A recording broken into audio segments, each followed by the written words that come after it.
Hello दोस्तों, मैं आज आप लोगों के लिए लाया हूँ फिजिक्स के मैट्रिक का बेस्ट ऑब्जेक्टिव क्वेश्चन जो कि आपकी बार फाइनल एग्जाम में 2022 में पूछने वाला है। यदि आप नए हैं तो प्लीज़ मेरे चैनल को लाइक सब्सक्राइब कर दें ताकि मेरा वीडियो आपके तक पहुँचते सके। इसलिए स्टार्ट करते हैं। तो देखिए, फर्स्ट क्वेश्चन, पहला क्वेश्चन है, प्रकाश की किरण गमन करती है सीधी रेखा में, टेढ़ी रेखा में, किसी भी दिशा में, इनमें से कोई नहीं। इसका आंसर हो जाएगा सीधी रेखा में। प्रकाश हमेशा सीधी रेखा में गमन करती है, ना कि टेढ़ी रेखा में। प्रकाश जब भी गमन करती है तो वो सीधी रेखा में। दूसरा क्वेश्चन है, प्रकाश का वेग न्यूनतम होता है। प्रकाश का वेग न्यूनतम होता है निर्वात में, जल में, वायु में, कांच में। न्यूनतम मतलब सबसे कम। सबसे कम तो किस में होगा? कांच में। सबसे कम कांच में होगा, इससे कम किसी में नहीं होगा। और देखिए तीसरा क्वेश्चन है, मोटर गाड़ी के चालक के सामने रहता है समतल दर्पण, उत्तल दर्पण, अवतल दर्पण, उत्तल लेंस।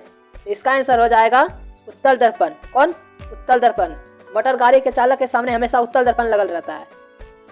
देखिए चौथा क्वेश्चन, मोटर कार के हेडलाइट में किसका प्रयोग होता है? आपको पता होगा, समतल दर्पण, उत्तल दर्पण, अवतल दर्पण, उत्तल लेंस। इसका आंसर हो जाएगा अवतल दर्पण। मोटर कार के हेडलाइट के किसका प्रयोग किया जाता है? तो अवतल दर्पण का।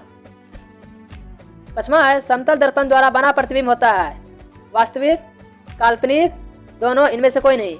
इसका आंसर होगा काल्पनिक। इसका आंसर काल्पनिक होगा क्योंकि समतल दर्पण हमेशा काल्पनिक प्रतिबिंब बनाता है। छठा क्वेश्चन है, लेंस की क्षमता का SI मात्रक होता है डायोप्टर, ल्यूमेन, लक्स, एंगस्ट्रम। आपको पता होना चाहिए लेंस की क्षमता का SI मात्रक डायोप्टर होता है। इसका आंसर डायोप्टर। सातवां क्वेश्चन है, प्रकाश की किरणें का पथ दर्शाने वाले चित्रों को कहा जाता है किरण आरेख, फोकस, किरण पुंज, इनमें से सभी। इसका आंसर हो जाएगा किरण आरेख। इसका आंसर किरण आरेख होगा। तो किरण आरेख जो है प्रकाश की किरणों के पथ को दर्शाने की चित्रों को कहा जाता है। आठवां क्वेश्चन है, दो डायोप्टर क्षमता वाले लेंस की फोकसांतर होता है। 8 नंबर है, दो डायोप्टर वाले लेंस का फोकसांतर होता है। आपको पता होना चाहिए, एक डायोप्टर यानी 25 सेंटीमीटर, तो दो डायोप्टर यानी 2 गुना 25 यानी 50 सेंटीमीटर। इसका आंसर हो जाएगा 50 सेंटीमीटर।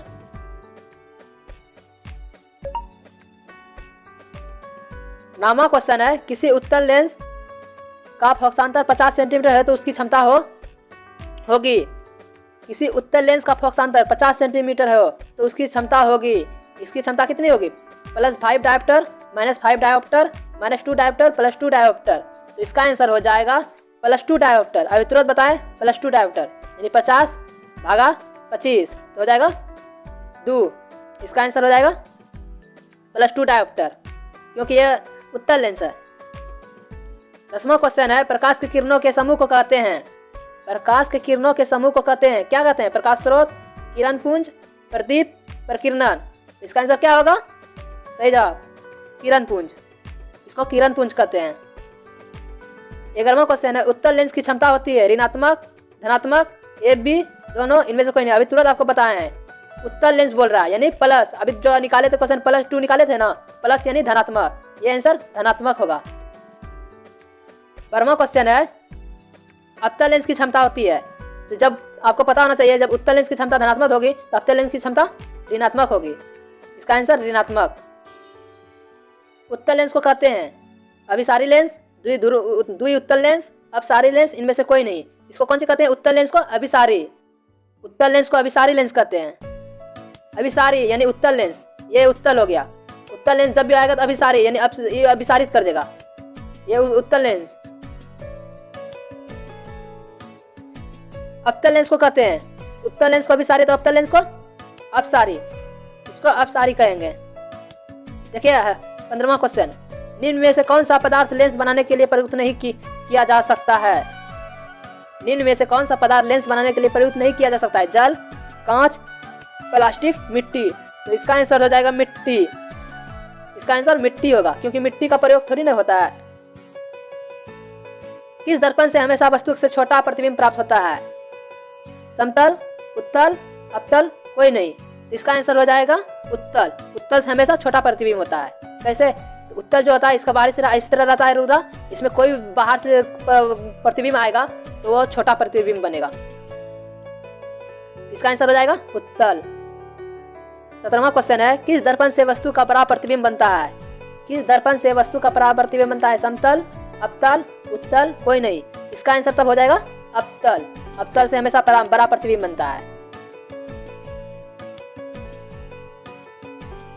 प्रकाश की परावर्तन के कितने नियम हैं? प्रकाश के परावर्तन के 2 नियम। कौन कौन? आपको पता होना चाहिए। आपतन कोण, परावर्तन कोण और आपतित किरण पर खींचा गया अभिलंब, तीनों ही एक स्थल में होते हैं। और आपतन कोण बराबर परावर्तन कोण।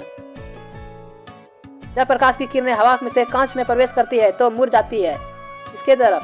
जब प्रकाश की किरणें हवा से कांच में प्रवेश करती है तो वह मुड़ जाती है अभिलंब से दूर, अभिलंब से निकट, अभिलंब के समांतर, इनमें से कोई नहीं। इसका आंसर हो जाएगा अभिलंब से निकट। अभिलंब से निकट। फोटोग्राफिक कैमरा का अभिदृश्य होता है। फोटोग्राफिक कैमरा का अभिदृश्य होता है उत्तल लेंस, अवतल लेंस, उत्तल दर्पण, अवतल दर्पण। इसका आंसर बताइए। सही जाओ, उत्तल लेंस। इसका आंसर क्या होगा? उत्तल लेंस। साइड मिरर के रूप में प्रयुक्त होता है अवतल दर्पण, उत्तल दर्पण, उत्तल लेंस, प्रिज्म। इसका आंसर क्या होगा? सही जवाब, उत्तल दर्पण। इसका आंसर उत्तल दर्पण होगा। साइड मिरर के रूप में उत्तल दर्पण का यूज करते हैं। एक अवतल दर्पण की फोकस दूरी 10 सेंटीमीटर हो तो उसकी वक्रता त्रिज्या होगी। एक अवतल दर्पण की फोकस दूरी 10 सेंटीमीटर हो तो उसकी वक्रता त्रिज्या होगी 10 सेंटीमीटर, 20 सेंटीमीटर, 5 सेंटीमीटर, 40 सेंटीमीटर। इसका आंसर हो जाएगा 20 सेंटीमीटर। इसका आंसर 20 सेंटीमीटर हो जाएगा। निर्गत किरण एवं अभिलंब के बीच के कोण को कहते हैं। निर्गत किरण एवं अभिलंब के बीच के कोण को कहते हैं आपतन कोण, परावर्तन कोण, निर्गत कोण, इनमें से कोई नहीं। इसका आंसर होगा सही जवाब निर्गत कोण। कौन होगा? निर्गत कोण। देखिए आगे, सरल सूक्ष्मदर्शी में किसका उपयोग होता है? अवतल दर्पण, उत्तल दर्पण, अवतल लेंस, उत्तल लेंस। इसका कौन होगा? उत्तल लेंस। सही जवाब। सरल सूक्ष्मदर्शी में उत्तल लेंस का प्रयोग किया जाता है और हमारे आंखों में भी उत्तल लेंस लगल रहे।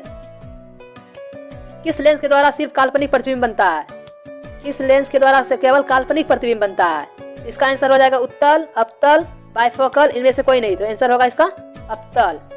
अवतल में सिर्फ और सिर्फ काल्पनिक प्रतिबिंब बनता है। परावर्तन के नियम के से निर्धारित होता है आपतन कोण बराबर परावर्तन कोण, परावर्तन कोण बराबर आपतन, आपतन कोण, आपतन कोण बराबर विचलन कोण, इनमें से कोई नहीं। आपको पता होना चाहिए आपतन कोण बराबर परावर्तन कोण, यही होगा। आपतन कोण बराबर परावर्तन कोण।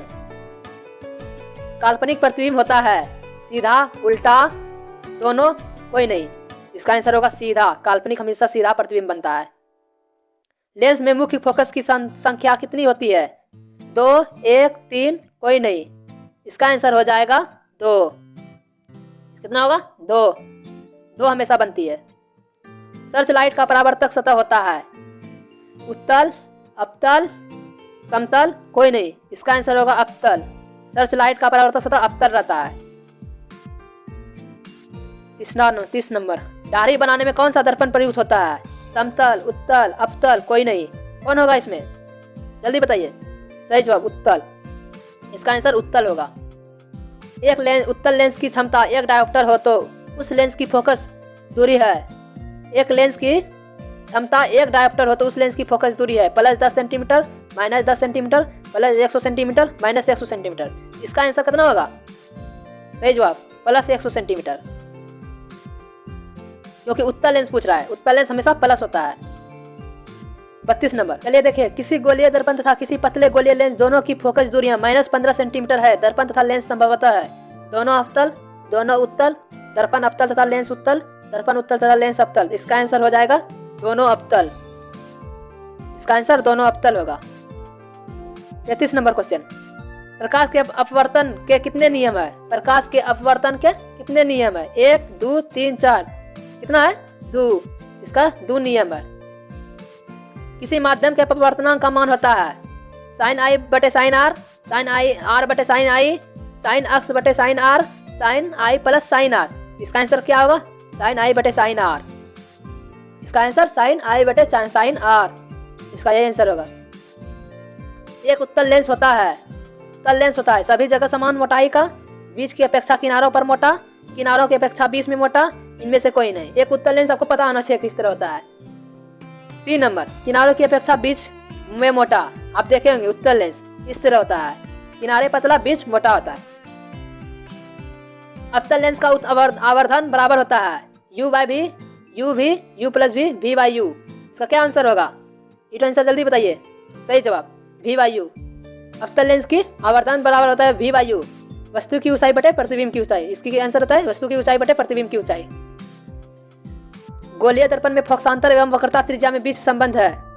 r बराबर 2 अब बराबर r, अब बराबर 2r 2 बाय r, अब r बराबर अब बाय 2। इसका आंसर क्या होगा? जल्दी बताइए। सही जवाब r बराबर 2 अब। सोलर कुकर में प्रयोग किया जाता है अवतल दर्पण का, उत्तल दर्पण का, समतल दर्पण का, उत्तल तथा अवतल दर्पण का। इसका आंसर क्या होगा? इसका आंसर होगा ए नंबर, अवतल दर्पण का। इसका आंसर होगा अवतल दर्पण। 39 नंबर क्वेश्चन है, उत्तल लेंस में बना प्रतिबिंब होता है। उत्तल लेंस में बना प्रतिबिंब होता है बराबर और सीधा, वास्तविक और उल्टा, वास्तविक और सीधा, इनमें से कोई नहीं। इसका आंसर होगा वास्तविक और उल्टा। इसका आंसर वास्तविक और उल्टा होगा। 40 नंबर देखिए, उत्तल लेंस में जब बिंब अप और 2 अप के बीच रखा जाता है तब बना प्रतिबिंब होता है। क्या नंबर था? हाँ, उत्तल लेंस में जब बिंब अप और 2 अप के बीच रखा जाता है तब बना प्रतिबिंब होता है। इसका आंसर हो जाएगा, पहले देखिए, बड़ा और वास्तविक, छोटा और वास्तविक, छोटा और काल्पनिक, बड़ा और काल्पनिक। इसका आंसर होगा ए नंबर, बड़ा और वास्तविक। इसका आंसर ए नंबर, बड़ा और वास्तविक। दो वक्रीय पृष्ठों में से घिरे ठोस माध्यम को कहते हैं गोलीय दर्पण, त्रिज्या, गोलीय लेंस, समतल दर्पण। इसका आंसर होगा गोलीय लेंस। दो वक्रीय पृष्ठों से घिरे रहते हैं। गोलीय लेंस हमेशा दो वक्रीय पृष्ठों से घिरे रहते हैं। वह गोलीय दर्पण जो बाहर की तरफ वक्रित हो कहलाता है अवतल दर्पण, समतल दर्पण, उत्तल दर्पण, इनमें से कोई नहीं। इसका आंसर होगा उत्तल दर्पण। उत्तलीय दर्पण ना इस तरह रहता है। गोलीय दर्पण के परावर्तक पृष्ठ के केंद्र को दर्पण का कहा जाता है। माध्य, ध्रुव, गोलार्ध, अक्ष। कौन होगा? सही जवाब ध्रुव। इसका आंसर ध्रुव होगा। किसी लेंस द्वारा उत्पन्न आवर्धन का असाई मात्रक होता है मीटर, सेंटीमीटर, मिलीमीटर और मात्रक विहीन। कौन होगा आंसर इसका? मात्रक विहीन होना चाहिए। इसका आंसर मात्रक विहीन होगा, क्योंकि देखिए मीटर बटे मीटर कट जाता है, मीटर बटे मीटर कट जाता है, तो मात्रक विहीन होगा ना। तो इसका आंसर होगा मात्रक विहीन। लेंस के केंद्रीय विद्युत को कहते हैं, लेंस के केंद्रीय बिंदु को कहते हैं वक्रता केंद्र, प्रकाशित केंद्र, द्वारक केंद्र, अक्ष केंद्र। इसका आंसर क्या होगा? प्रकाशित केंद्र। इसका आंसर क्या होगा? प्रकाशित केंद्र। देखिए 46 नंबर, किसी शब्दों में पाए जा गए छोटे अक्षरों को पढ़ते समय आप निम्न में से कौन सा लेंस पसंद करेंगे? 50 सेंटीमीटर फोकस का अवतल लेंस, 50 सेंटीमीटर फोकस का उत्तल लेंस, 5 सेंटीमीटर फोकस की अवतल लेंस, 5 सेंटीमीटर फोकस की उत्तल लेंस। इसका आंसर होगा 5 सेंटीमीटर उत्तल लेंस, 5 सेंटीमीटर फोकस की उत्तल लेंस। इसका आंसर डी नंबर होगा। इनमें से कौन सा दर्पण का सूत्र है? 1/v प्लस 1/u बराबर 1/f, 1/u plus minus 1/v बराबर 1/f, 1/v plus 1/u/l, u/1 बराबर 1/f। तो v/1 प्लस 1/u बराबर 1/f। तो इसका आंसर क्या होगा? इसका आंसर हो जाएगा ए नंबर, 1/v प्लस 1/u बराबर 1/f। इसका आंसर ए नंबर। गोलीय दर्पण का वक्रता केंद्र को किस अक्ष से निरूपित किया जाता है? सी, पी, ओ, अप। इसका आंसर हो जाएगा सी, गोलीय दर्पण सी। निर्वात में प्रकाश की चाल, सॉरी यहाँ चाल होगा, 3 × 10⁻8 मीटर प्रति सेकेंड, 2 × 108 किलोमीटर प्रति सेकेंड, 3 × 10⁻9 मीटर प्रति सेकेंड, 3 × 10 मीटर प्रति सेकेंड। इसका आंसर क्या होगा? 3 × 10⁻8 मीटर पर सेकेंड, यह पावर होगा। 3 × 10⁻8 मीटर प्रति सेकेंड। दांत विशेषज्ञ मरीजों के दांतों का बड़ा प्रतिबिंब देखने के लिए किस दर्पण का उपयोग करते हैं? अवतल दर्पण, समतल दर्पण, उत्तल दर्पण, सभी। इसका आंसर हो जाएगा अवतल दर्पण। इसका आंसर अवतल दर्पण। पतली लेंस की आवर्धन क्षमता होती है कम, अधिक, संतुलित, सभी। इसका आंसर हो जाएगा ए, कम। इसका आंसर कम होगा। मोटे लेंस की आवर्धन क्षमता, मोटे लेंस की आवर्धन क्षमता होती है कम, अधिक, संतुलित, कोई नहीं। इसका आंसर अधिक। इसका जब कम होगा तो इसका आंसर अधिक होगा। मोटे लेंस की आवर्धन क्षमता अधिक, पतले लेंस की आवर्धन क्षमता कम। अवतल दर्पण के द्विध्रुव और मुख्य फोकस के बीच रखे बिंब का प्रतिबिंब की प्रकृति होती है आभासी तथा उल्टा, आभासी एवं सीधी, काल्पनिक एवं सीधी, इनमें से भी कौन है आंसर इसमें सही? आभासी एवं सीधा। उत्तल लेंस का प्रकाशित केंद्र और मुख्य फोकस के बीच रखे बिंब का प्रतिबिंब की प्रकृति होती है, कैसी होती है? आभासी तथा उल्टा, आभासी एवं सीधा, काल्पनिक एवं सीधी, इनमें से कोई नहीं। कौन होगा इसका आंसर? आभासी एवं सीधा, ये दूसरा है, आभासी एवं सीधा। अवतल दर्पण के मुख्य फोकस पर रखे बिंब का प्रतिबिंब की स्थिति होती है वक्रता केंद्र पर, मध्य बिंदु पर, अनंत पर, सभी। इसका आंसर हो जाएगा सी नंबर, अनंत पर। जब अवतल दर्पण के मुख्य फोकस पर वो किसी बिंदु